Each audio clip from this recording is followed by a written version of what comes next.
You went home for the holidays. I did. And home for you is New Jersey? Yes.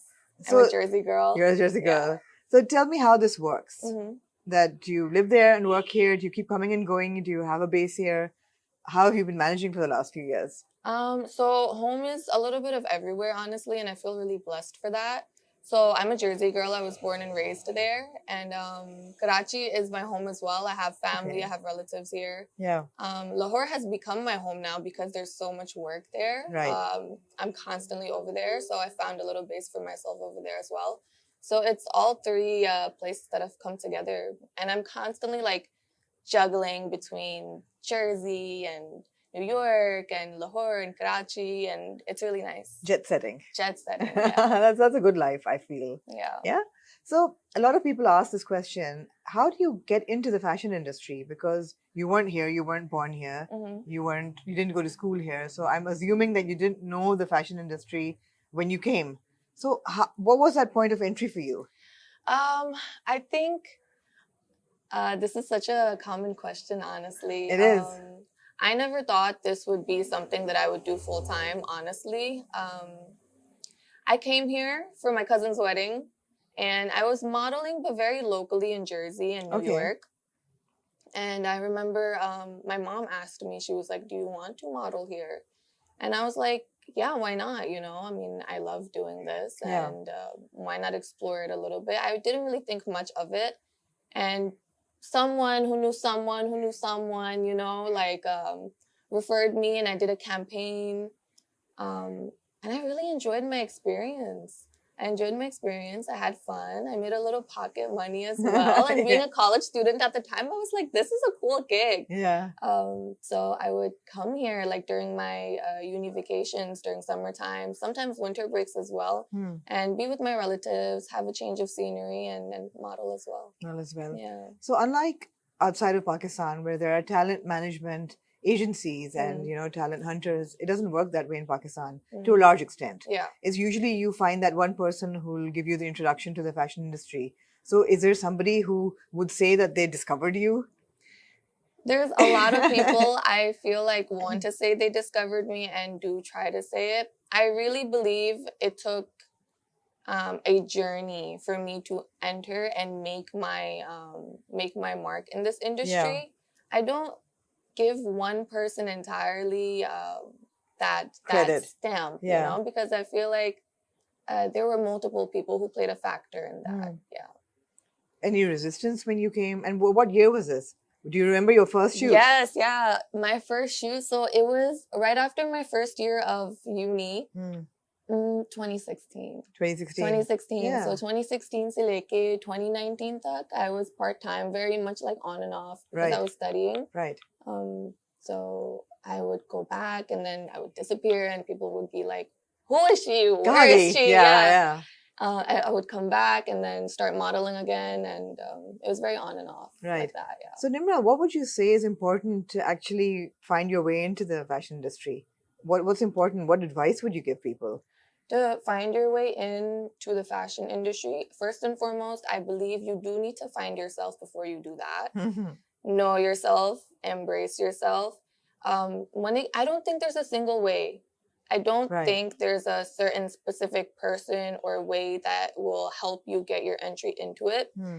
For me, it was multiple people and multiple clients that I worked for and shot with, and slowly people started recognizing me. Establishing the right network, perhaps, right?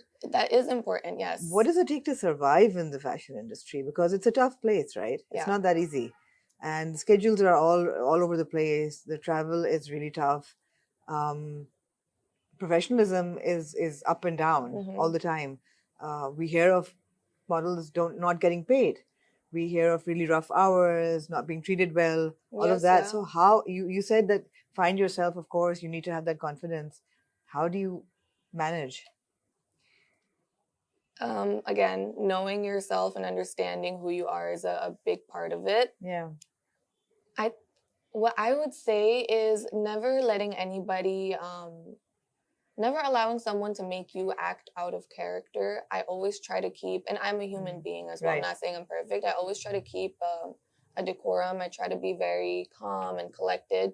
because you are dealing with other people as well. Nobody is perfect. But when it comes to fashion, I do want to say that my fashion folks do go through a lot that I wish they didn't. And there's no really agency, and there's no really contracts or any type of lobby working for us. So it's each person on their own for their own. That causes a lot of complications, for Is there a community or a sense of community amongst the models, or a sisterhood that you kind of feel comfortable in? Or is it each man to their own and everybody's like vying for the same spot and there's like a lot of rivalry? What is the atmosphere today? I know what it was 5 years ago, but so much has changed in the last 3 years, especially the COVID years, you know? I agree. Fashion shows have stopped happening. Foreign shoots have really come to a low. So it's a very, very little on the table and everybody wants it. So how is it? How is the climate? Climate does get intense. I'm being very honest. Yeah, and I want you to be honest. Yeah, I think it's important to be honest. I don't like sugarcoating things. It does get intense. I always say this, and I'll always say this: there's room for everybody. When we feel a little bit insecure, or we feel a little bit, no, you know, that job is mine, or that project should be mine, I make it a point to remind not only myself, also other people, there's space for everybody, and whatever is yours, I truly divinely believe this, will be yours no matter what. I don't support trying to overstep each other, and I think I would love to see a more united and a stronger group, sisterhood. Maybe even just family, because there's not just female models, there's male models as well. But a family, some type of unity where we can back each other up. I do see it. I'm not saying we're all against each other and we are all for ourselves. I do see unity, and I do see people supporting each other. I think that's an incredibly beautiful, strong asset, and we need to heighten it and take it further. But that's something I would like to see more of, honestly. So who would you say was your support group when you came in? That's a good question. Honestly, I want to say it was more, because I was new, it was more of internal, my family. Right. Yeah, my family supported me a lot, and they pushed me a lot. When someone new comes into an industry or even a workplace, it takes them some time to gain ground. Right. So that was my situation. Yeah. And which brands did you enjoy working with? Oh man, you modeled for all the big brands, right? Now you're like, I think I've done it all. Honestly, it's been a lovely, lovely journey and experience, and it's not over yet. Don't act like it's over just yet. It's not. In the beginning, I truly enjoyed Misha. Who else? There's so many brands that I worked with. I started actually in Karachi. I started in Karachi, and it was such a lovely experience for me, honestly. I think that's where I learned how to pose in desi kapde. Karachi taught me. Were you wearing desi kapde back in Jersey? Of course. You were. Yeah, because I have my solidified desi roots. So any type of event, we would get together and we would wear desi kapde and get dressed up and dolled up. But I never had that sense. But there would be events and festive wear, right? Not every day. I can't see you wearing. No, not every day. Not every day. But event like Eid ho gaya, and maybe even a birthday or two. I've been to a wedding, of course, you wear desi kapde. But that sense of styling and that sense of dressing up and that finesse that I found. You go ahead, just go ahead. Describe it, I found when I was in fashion. When I came and I started working, I learned, okay, this is how you style yourself and this is how you dress. Yes. Thank you. Thank you. Thank you. They didn't have matcha latte. I didn't think they would, but yeah. The matcha. Of course. Oh, my favorite. It just calms me down after a long day. Thank you.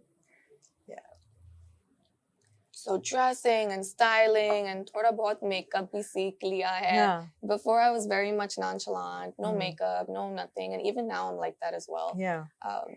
But that finesse, that layer of just when you're wearing desi kapde, I got that working in fashion here. That's amazing. Would you consider, or are you working in US as well? Do you model there too? I did a little bit, again, locally, very much in the beginning. Now it's very much full-time here in Pakistan. But would you sign up with an agency there? I think I would, but it would have to be right network, right people. I wouldn't just jump into it. That is true. Were you part of the circuit when fashion weeks were happening? You were, right? At that time, fashion weeks and all I that. believe I had just started Just started, working. yeah. So unfortunately, I missed a lot of the fashion weeks that were happening. I think I missed out on a few good ones. I did do my fair share of them, and I'm really happy because of the experience I got. But that circuit, man, I would have loved to walk during that time.